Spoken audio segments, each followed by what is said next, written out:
meet me where you are. Today, it is my great privilege to have someone I consider a friend and such an inspirational person for a multitude of reasons. And his name is Seth Wineland. Welcome, Seth. Thank you for coming on the show today. Well, I'm happy to be here. I'm so happy that you are here. And I'm so excited to hear some more about your story. I know a little bit about it, but I'm going to learn more with all of you today about Seth in this amazing, emotional, insightful, in-depth journey that he has been on. So Seth, if you could just give us a little bit of background about who you are and why we're on the show today. I was born in Peoria, raised in Broomfield, Illinois, grew up there, lived here most of my life, moved away a couple years, had a medical issue, came back, and been here ever since. That's awesome. Me too. I'm a Peoria native, so I love Peoria. There's so many things about Peoria that I feel like are enriching for me to be a part of. And I mean, if I wasn't here, I never would have met you and your lovely wife, Sarah, who is also a photographer locally and does such amazing work. If you're looking for any pictures in the near future, make sure you check out her page as well. So Seth, I know today we're going to talk about someone that you lost and about his story. And I would really like if you would be the one to bring him up, since I know it means so much to you. Okay. I got married fairly young. We had a son named Austin. He was born in May of 1990. Little did we know, 2 years later, our lives would change forever.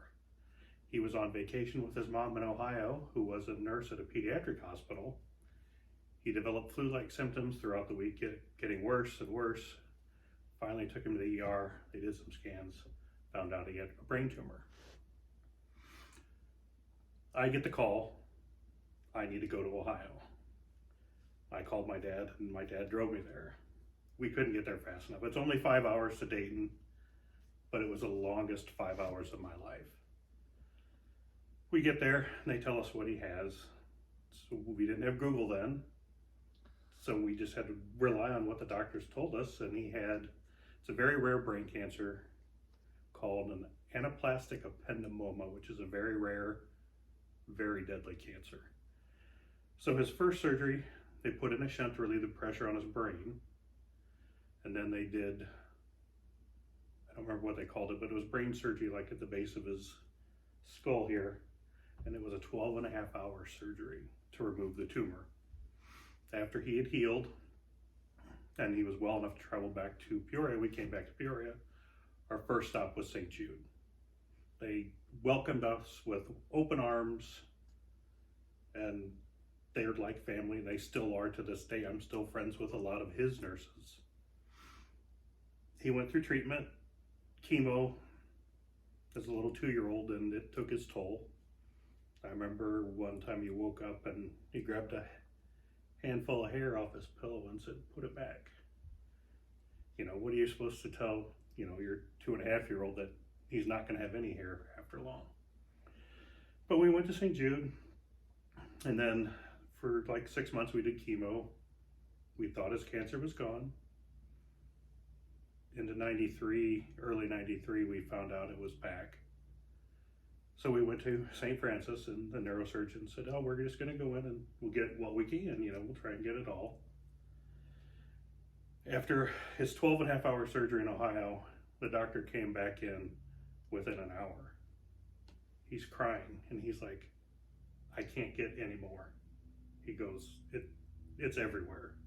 He goes, "I can't do anything." And it's bad when a neurosurgeon is crying, telling you this. And I was 23, 24 at the time, and I'm like, what are we going to do? Went back to St. Jude. Well, we're going to do radiation on him. We're like, okay, what's that entail? Well, they had to put him to sleep every day, 5 days a week, because he had to lay perfectly still. So we kept doing that, and it was torture, because he would wake up and just be screaming bloody murder. He didn't know what was going on. And then early 94, we thought it had gone away again, but it had came back. He had all the radiation he can. The chemo wasn't helping, so it was just a waiting game. right around Christmas we found this out. And then he spent 17 days in the hospital mid-April of 94, and we lost him on the 30th of April. Wow. So that was a very quick time of turnaround. And I think the thing that's the most heart-wrenching for me when I listen to your story as a parent is like having that hope that he's already gone through like the original surgery and at one point was in remission. Yeah, we had thought. You thought he was in remission, and then it came back again. It sounds like more furious than the first time. Yeah. And I just think it just speaks volumes about you that, you know, amidst the grief and the loss and all of that, here you are, Seth, like saying, you know, wow, St. Jude, you know, thank you so much. And that speaks volumes of the services I believe they bring to our community and what they have to offer, that they took the time to form a personal relationship with you and with your son. And one good thing is, because he was so sick, when he was sick, we didn't have to go there. We had all his stuff done here. Oh, that's great. But they came up with all his protocols and everything down there. Okay. So I thought that was the end of my cancer journey. I was wrong. Life sometimes. I tell you what. So early 98, I had been working on my feet all day. My knee started hurting. I'm like, I'm young. I stand up all day. It's no big deal. Finally got to the point in November of 98 where I went to the doctor. Went to a prompt care. I'm friends with this doctor to this day. He held up my x-ray and he goes, "You have cancer." And that's how he told me. Oh my gosh. I bet that was just, I can't even imagine, considering the journey you've just been on. Right. Lost your son, Austin. So the next day, first place I went, back to St. Jude. Wow. It's a pediatric form of cancer. Wow. The doctor there said, "You need to go to Iowa City and talk to a surgeon." And I'm like, and a pediatric form of cancer, right. Nonetheless. Pediatric or senior citizens, and I was 29. Okay. Wow. How does that, I mean, science, right? Like, how do you... I'm just a freak of nature, I think. No, I'm sure that's not it. But But it's clear you've not lost your sense of humor, which is one of the qualities I admire most about you. But that St. Jude welcomed me back, not just as a parent, but as a patient this time. Wow. And from parent to patient, that had to be a surreal. But I would go into clinic some days with all these other kids. Wow. You know, and they're getting little doses of chemo in a syringe this big, and the one I'm getting is a giant 2-liter bottle looking IV. Wow. So were the kids looking at yours, like feeling encouraged that theirs was at least not? I mean, I had very aggressive chemo. Wow. But I went to Iowa City, talked to the surgeon, and he's like, you know, we can try and replace your femur bone. We can cut it off and make sure we get it all. He goes, I have another patient who had the same thing. Would you like to talk to him? He called this guy up, handed me his phone, and I talked to this guy about it. Wow. He's like, it's no big deal. I drive. He's like, you got this. You got this. It's not bad. So I chose to have my leg amputated. So I went through 4 months of chemo. And actually, today is March 23rd. Yeah. 25 years today. Are you serious? My legiversary, as we that call it. That just gave me chills. Your legiversaries. I'm happy. 25th legiversary. Cancer-free. But I had That's amazing. Well, thank you. It's amazing. If you could just clap at home for Seth everyone. Like, if I had an applause machine, I would be using it right now, like very loudly. But I had one of their oncology doctors tell me to get my affairs in order, and I'm like, I'm only 29. I don't know if I want to do that yet. So I came back, talked to the St. Jude doctor. He's like, no, you're gonna be fine. Wow. But they came up with a protocol from St. Jude down in Memphis, and Dr. McAllister gave it to my adult doctor. He looked at it. He goes, I can't give him this. This will kill him. He goes, nope, he'll be fine. Here I am 25 years later. Wow, that's incredible. So it's incredible what you've been through. And I mean, out of everything, what do you feel is a piece of something you could pass on to anyone listening now to encourage them if they're going through something so hard, like battling cancer with their child or battling it themselves. What do you think? I think your words mean so much considering everything you've been through. Don't give up the fight.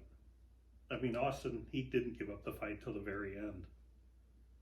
And I did not quit the fight.